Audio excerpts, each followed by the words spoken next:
Buenos días a todos, a todas. Siéntense, por favor. Voy a iniciar comentándoles que por lo que sale hoy en los medios y la declaración de ayer del presidente Trump, informarle al pueblo de México, a ustedes, que tenemos una mesa de diálogo con el gobierno de Estados Unidos, en donde hemos tratado distintos temas y se acuerda todos los días. Por ejemplo, en el tema de migración, con respeto a nuestra soberanía y a los derechos humanos, hay acuerdos para la repatriación de nuestros connacionales, si es el caso de la llegada de alguna persona de otra nacionalidad. Todo el tiempo hay acuerdos y hay una mesa permanente. En el tema también de la seguridad se mantiene permanentemente comunicación en el marco de 4 principios que son los principios fundamentales en esta materia, que es la responsabilidad compartida, la confianza mutua, la colaboración y el respeto a nuestra soberanía. Entonces, siempre vamos a mantener el diálogo, es fundamental en la relación entre México y el gobierno de los Estados Unidos, y hay esta mesa de diálogo, y tenemos plan A, plan B, plan C para lo que decida el gobierno de los Estados Unidos. Ahora, es muy importante que sepa el pueblo de México que siempre vamos a defender la dignidad de nuestro pueblo, que siempre vamos a defender el respeto a nuestra soberanía y un diálogo como iguales, como siempre lo hemos mencionado, sin subordinación. Vamos a esperar, como siempre he dicho, con la cabeza fría, tomando las decisiones, estamos preparados y mantenemos este diálogo. El día de hoy está aquí el secretario de Economía, porque es importante recordar las implicaciones que pudiera tener poner aranceles para la economía de los Estados Unidos, principalmente, para el tratado comercial de los 3 países, para los 3 países, para nuestros pueblos, pero en particular para la economía de los Estados Unidos. Y tenemos otros 2 temas que son muy importantes. El primero es, tenemos un enlace con Martí Batres, que está en Palenque, Chiapas, porque se está inaugurando el Hospital del ISSSTE de Palenque. Él está allá y vamos a tener un enlace. Y también está aquí la secretaria Raquel Buenrostro, porque como quedamos vamos a presentar ya al Congreso la ley de transparencia y los nuevos mecanismos que sustituyen al Instituto Nacional de Acceso a la Información. Entonces, esto es para adelantarles, que sé que van a preguntar sobre este tema, entonces para que tengan esta información.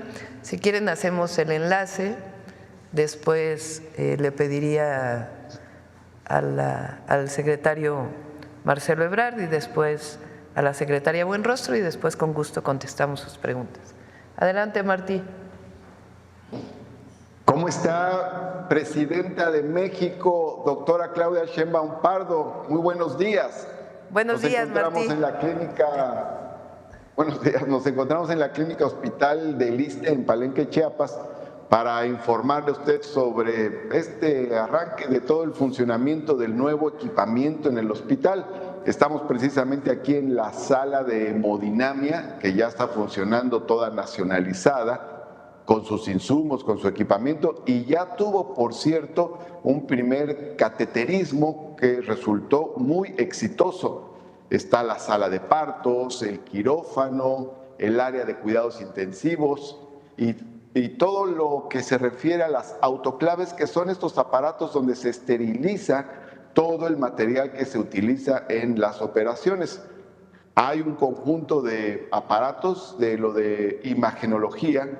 Está el tomógrafo, el ultrasonido, el mastógrafo, los rayos X, Y también por otro lado están todas las áreas de atención externa, por ejemplo, medicina familiar, interna, pediatría, traumatología, ginecología, cardiología, psicología, odontología, otorrinolaringología. Y quiero decirle que este hospital beneficia a varios municipios de Chiapas, como Palenque, también Yajalón, San Cristóbal de las Casas, Salto de Agua, Pichucalco, Reforma, Ocosingo, y a varios municipios de Tabasco que se encuentran cercanos, como Tenosique, Emiliano Zapata, Jonuta, Balancán. Aquí va a estar laborando un conjunto de elementos del personal, que son 334 trabajadores de la salud, entre médicos especialistas en diversas áreas, enfermeras, médicos familiares. Y también, por otro lado, el hospital cuenta con varios elementos como rampas de accesibilidad para personas con discapacidad o adultos mayores, el alumbrado exterior, el área de jardines y también un conjunto de otros equipos que son necesarios, como los gases medicinales, camas, camillas, otros elementos que son indispensables para la atención general. La clínica da atención en primer nivel y en segundo nivel. Es una clínica hospital muy moderna, muy bien equipada, y va a dar apoyo en materia de salud para que los derechohabientes del ISSSTE aquí puedan pues abordar sus enfermedades y también pues mantenerse saludables. Radio en la frontera entre Chiapas y Tabasco. Aquí hay muchos municipios donde hay muchos trabajadores de bajos recursos y eso va a ayudar a las familias de los trabajadores, a trabajadoras, trabajadores y sus familias.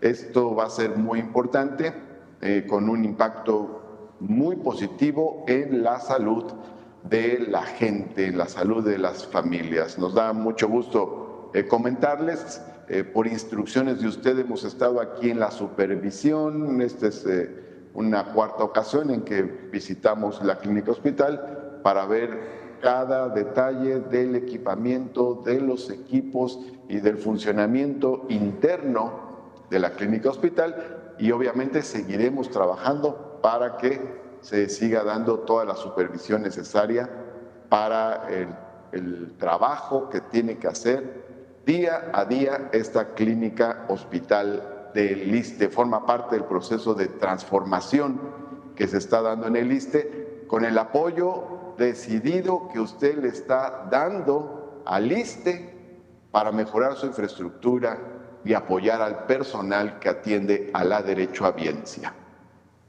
Aquí estamos a la orden, Presidenta. Martí, ¿se abre hoy el hospital?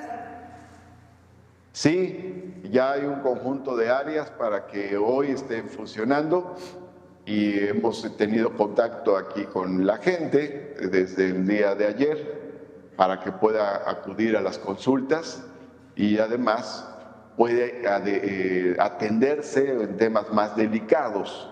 De hecho, como decía al principio, esta sala de hemodinamia en días pasados ya se utilizó, ya se realizó aquí un exitoso cateterismo y están todas las demás salas que están dispuestas. Incluso con los nuevos aparatos de autoclaves pueden realizarse varias cirugías simultáneamente porque se tiene la capacidad para estar esterilizando el material necesario para ello, porque hay otro quirófano, hay sala de partos, es decir, hay sala de cuidados intensivos, hay varias áreas importantes aquí en la clínica hospital para ello. Muchas gracias, Martí. Pues a todos los muy buenos días chiapanecos y también toda la región, Tabasco, Chiapas. Este hospital del ISSSTE, que inició con el presidente Andrés Manuel López Obrador, le dimos continuidad y hoy está abierto al público. Es una muy buena noticia para los habitantes de Chiapas y de Tabasco. Bueno, Marcelo, adelante. ¿Me prestas un? Con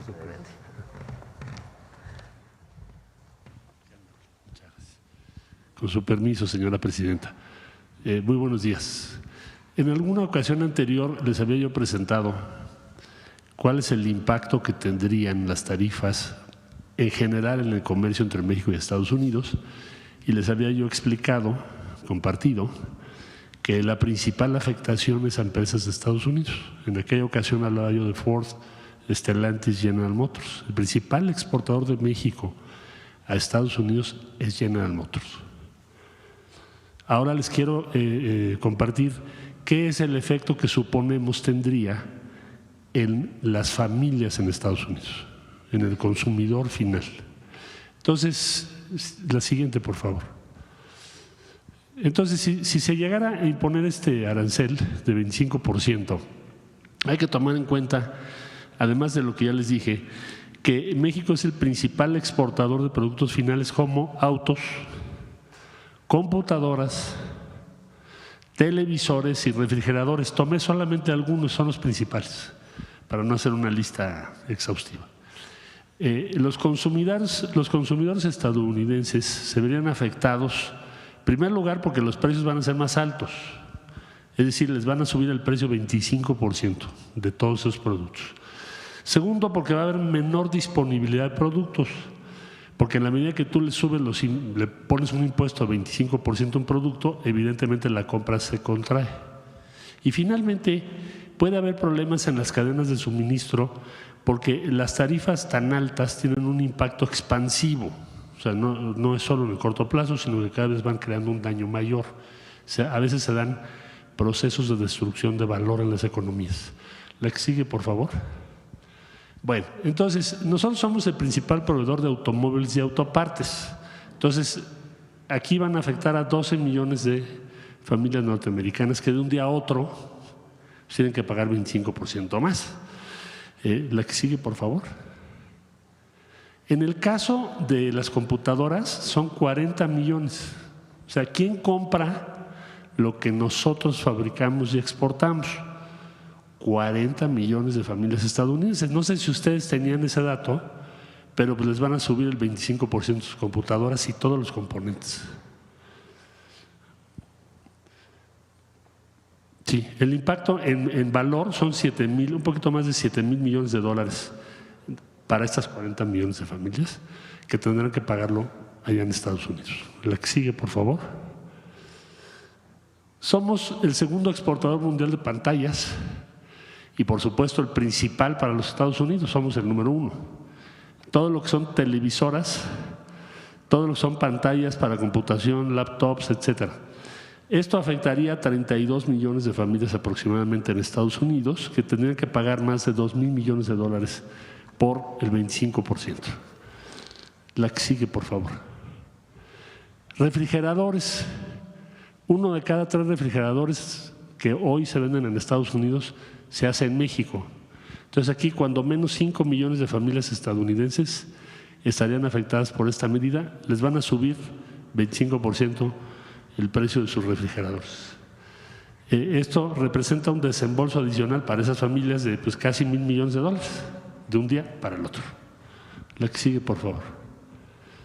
Entonces, si esta tarifa se impusiera, sus consumidores van a enfrentar precios más altos, y esto sí para todos.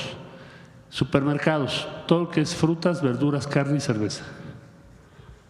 Si vas a un supermercado en Estados Unidos, cualquiera que sea la cadena, es donde vas a notar el impacto del 25%. Autos y camionetas en todos los concesionarios y refacciones de las principales empresas de la industria automotriz. Productos electrónicos y electrodomésticos en equipo médico, que también se hace aquí. Y este impacto se va a hacer mayor en estados fronterizos y ciudades con alto consumo de productos mexicanos, como cuáles, ciudades y estados: California, Texas, Florida y Arizona. Entonces, esto es lo que estimamos el impacto de un día al otro, para que tengamos una percepción de por qué es un error estratégico una tarifa de 25%. Conviene tenerlo claro. El principal impacto millones de familias en Estados Unidos tendrán que pagar 25% más. Eso sería, señora presidenta. Gracias, Marcelo. Raquel. Con permiso, presidenta. Bueno, como lo comentó la presidenta, nuestra tarea ahorita es explicarles cómo vamos a hacer y vamos a asumir las responsabilidades del INAI. La siguiente, por favor. El INAI tiene básicamente dos tareas principales, que es el garantizar el derecho al acceso a la información y garantizar el derecho universal de los ciudadanos de la protección de datos personales. Estos dos derechos se mueven de manera contraria. Mientras acceso a la información se trata de la máxima publicidad de la información pública, protección de datos es proteger al ciudadano de sus datos personales, como son biomédicos, como son su INE, como son sus datos bancarios, etcétera. Estos dos derechos incluso están regulados por leyes distintas. Y en otros países los estándares internacionales es que lo tengan organismos diferentes. Entonces, la propuesta que nosotros estamos haciendo al capturar el INAI es que la parte de acceso a la información, que es el derecho público a conocer todas las estadísticas y el comportamiento del Estado, de los gobiernos, vaya a un órgano desconcentrado que le vamos a llamar Transparencia para el Pueblo. El caso de protección de datos, desde hace mucho tiempo, desde que apareció aquel IFAI, cuando todavía ni siquiera era el INAI, venía un transitorio en la Constitución que decía la parte de datos personales, sobre todo los que son particulares, van a corresponder al Ejecutivo. Dice, en tanto el Ejecutivo decida qué dependencia lo haga, lo hará el IFAI. La Constitución, la última reforma, también le da esa facultad de llevar la protección de datos directamente a la Secretaría Anticorrupción y Buen Gobierno, y entonces esa va a quedar dentro de la Secretaría. La siguiente, por favor. ¿Cuáles son los cambios que tuvo la Constitución, primero para saber qué vamos a modificar en la ley? Lo más importante que se mantiene, que es el derecho al acceso a la información pública, en el caso de acceso a la información. La publicación obligada de información, que esa también se mantiene, y los medios de defensa en caso de que la información solicitada no sea proporcionada para que pueda ejercer su derecho ciudadano. ¿Y qué es lo que cambia? Lo que cambia básicamente son las autoridades encargadas de garantizar que se tenga ese acceso a esa información. Por ejemplo, a nivel federal, hasta antes de la reforma solo era el INAI, después de la reforma van a aparecer 18 autoridades, que corresponde al Ejecutivo Federal, al Legislativo, al Judicial, a los sindicatos y a todos los autónomos. En el caso local o entidades, en el caso a nivel estatal y municipal, antes también se tenían nada más 32 organismos homólogos al INAI, o sea, autónomos, y ya también ahora van a tener también por ejecutivo, por legislativo, por judicial y también por sus autónomos. Eso es lo que cambia. La siguiente, nosotros estamos convencidos y plenamente de que se tiene que garantizar y mantener el derecho a la información, por lo tanto no se restringe ni se limita nada de lo que ya ha sido público en información. Se mantienen todas las obligaciones que existen hasta ahorita y además se amplía la obligación de mantener informado a la ciudadanía para seguir informando al pueblo. En el caso de datos personales, también se garantiza la protección de los datos personales, no solo los que tenemos los entes públicos que somos sujetos obligados, sino también los que tienen las empresas, decíamos, como los bancos, etcétera, ¿no? Se mantiene la verificación del cumplimiento de las obligaciones y los medios de defensa de los ciudadanos. ¿Qué es lo que cambia? Lo que cambia, al igual que en el caso de acceso a la información, en lugar de tener un organismo garante, a nivel federal ahora vamos a tener 16, decíamos por los poderes legislativo, judicial, los autónomos, partidos políticos, y a nivel local lo mismo. En el caso de datos personales en posesión de particulares, se mantiene lo que siempre se ha mantenido, que es la regulación, y se mantiene a nivel de federal y lo hace la Secretaría de Anticorrupción y Buen Gobierno. La siguiente, por favor. Entonces, en el esquema actual, digamos, estaban permitidos hasta 7 comisionados y obviamente al volverse un órgano menos dispendioso, pues nada más vamos a tener un titular y entonces de 7 pasamos a 1. Hay homólogos en el INAI a nivel de que son los que revisaban los municipios. Ahora, en la propuesta de ley nosotros proponemos que sean las autoridades del Ejecutivo local los que ayuden a los municipios. Esto es conociendo y sabiendo que los municipios no tienen la infraestructura suficiente ni los recursos, también sean apoyados y arropados, no solo por el Estado, sino también a nivel federal. Y ahorita vamos a decir cómo, que es el siguiente paso, la Plataforma Nacional de Transparencia. La Plataforma Nacional de Transparencia es donde contiene toda esta información de todos los datos que ya se han estado construyendo durante varios años de acceso público. Esta plataforma no estaba regulada en ley. Para garantizar su prevalencia y que se mantenga y se preserve y que se cuiden todos los datos históricos y para garantizar que se va a mantener al menos la misma información, si no es que más, la plataforma va a estar regulada ahora en la ley. O sea, nosotros proponemos que la plataforma se regule en ley y eso se le da la garantía y la permanencia de la ley. En los medios ha habido aparentemente una preocupación de que si se va a violar o no la información que hay en la plataforma.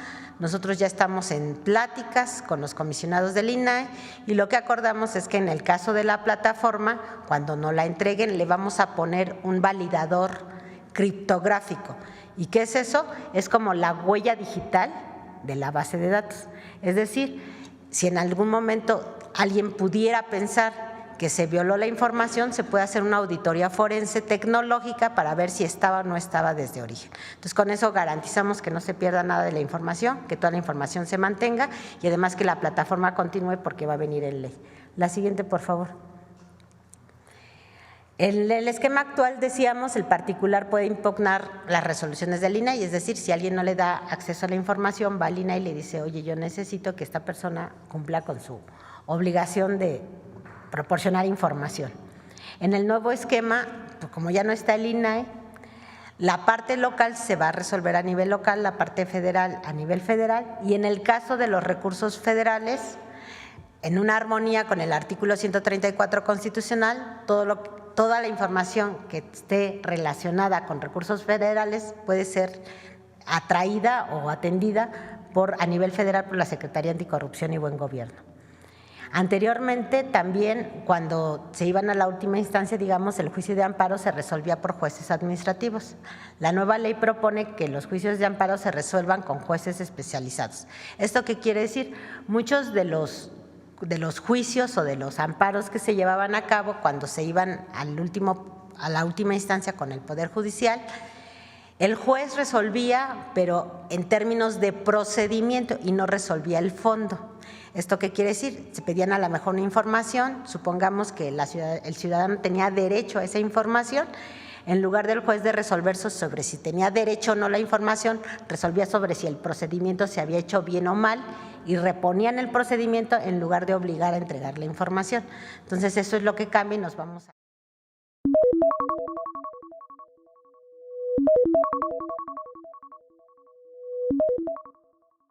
la materia que es a que resuelva de fondo. Viendo las estadísticas que tiene actualmente el INAI en sus cargas de trabajo, nosotros identificamos que el 80% actual del trabajo que tiene el INAI va a recaer en la Secretaría Anticorrupción y Buen Gobierno, y todo esto lo podemos atender con el 35% nada más de la estructura que actualmente tiene el INAI. Es decir, vamos a tener un ahorro del 65% en la organización. La siguiente. Otro tema importante que no estaba regulado en ley era la coordinación, en lo que le llaman el Sistema Nacional de Transparencia. Es como todos estos entes nos organizamos y nos coordinamos porque el derecho al acceso a la información es universal y todos tenemos que tener todos los mismos criterios. Y también sabemos que no estamos, digamos, creciendo a la misma velocidad todos los municipios, todos los estados y la federación.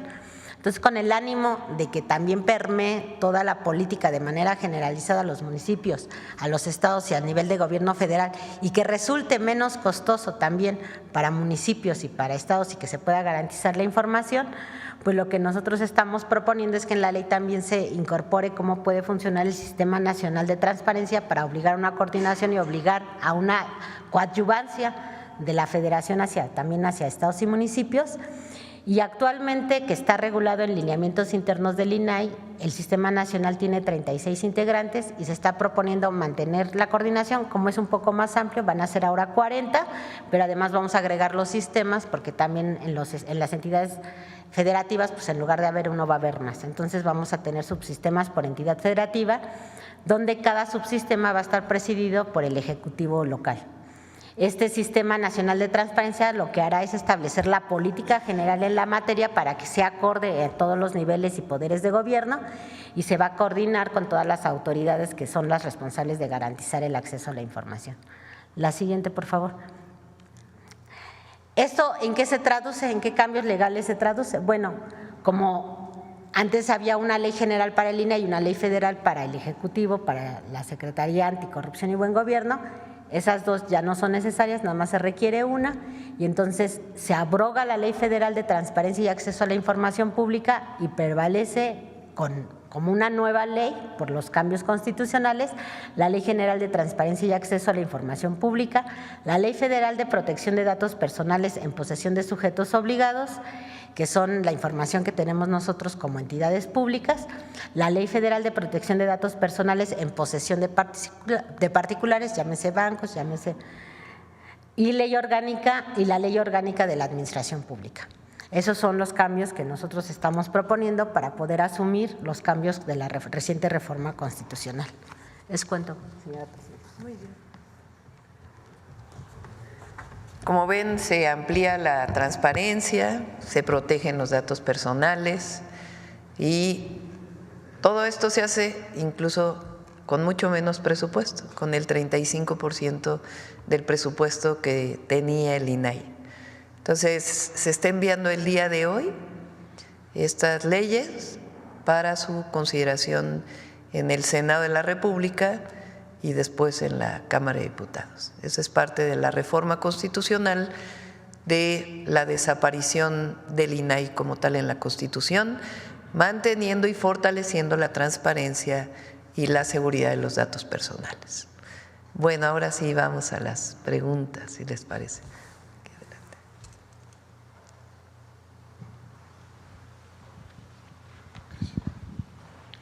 Gracias, presidenta. Ya tenía un rato que no tomaba la palabra, gracias.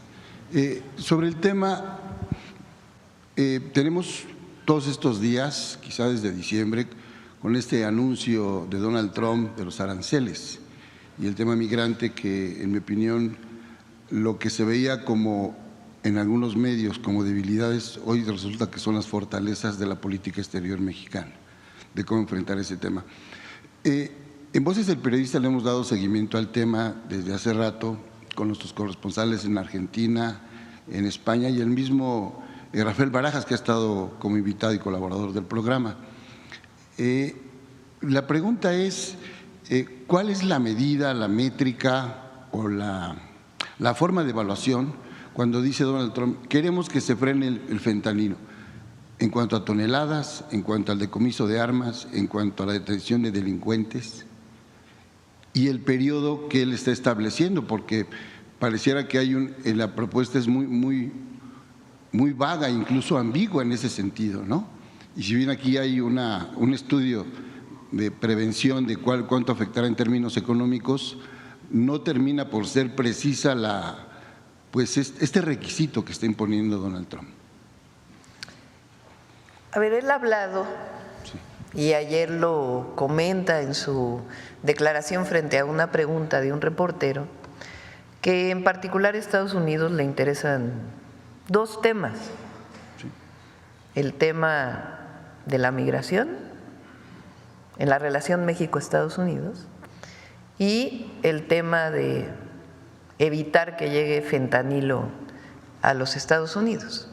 Esos son los dos temas. Ayer habló también del tema del comercio, de lo que él llama el déficit comercial con México y también con Canadá.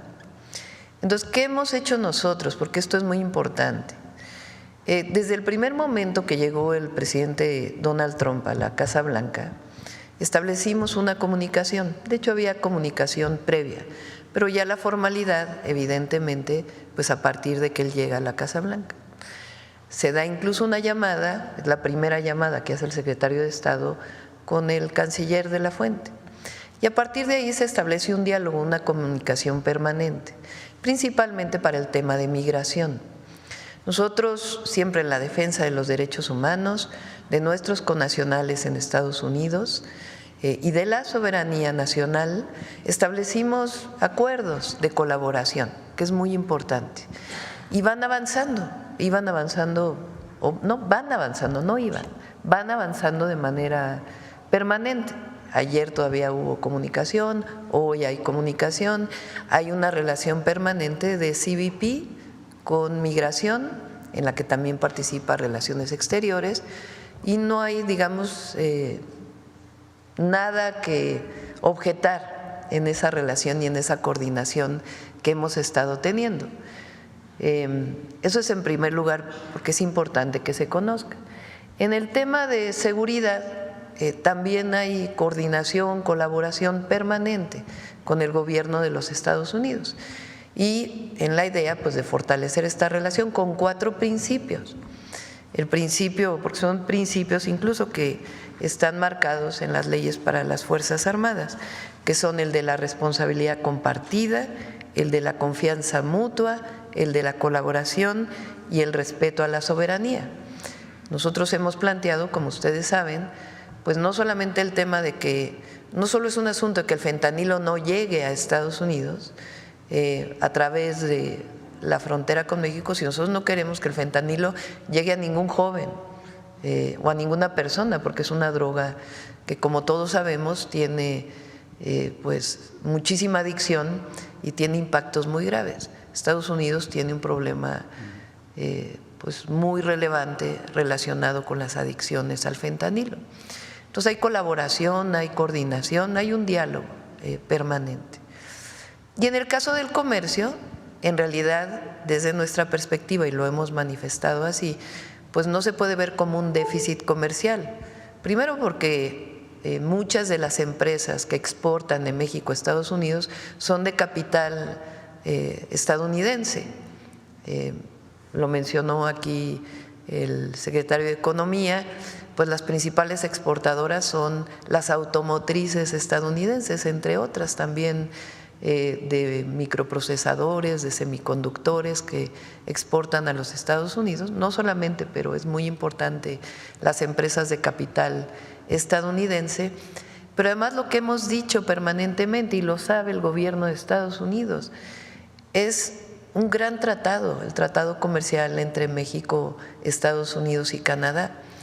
Nos fortalece a Norteamérica como una potencia económica y nos permite competir con otras regiones del mundo. Entonces, en realidad no existe, no debemos vernos como competidores, sino como socios comerciales que nos complementamos y que además no hay mejor forma, incluso, como bien lo dice Marcelo Ebrard, para la economía de los Estados Unidos, que el tratado comercial que tenemos conjuntamente. Esto lo han manifestado también empresarios mexicanos, empresarios estadounidenses, que han sido muy activos en la defensa del tratado comercial México, Estados Unidos y Canadá.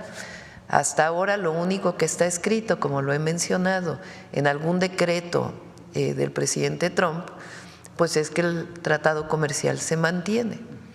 Entonces, ¿qué nos corresponde? Seguir dialogando con respeto a la dignidad de nuestro pueblo, a nuestra soberanía, con respeto a México, en un diálogo de iguales, siempre manteniendo este diálogo y también pues prepararnos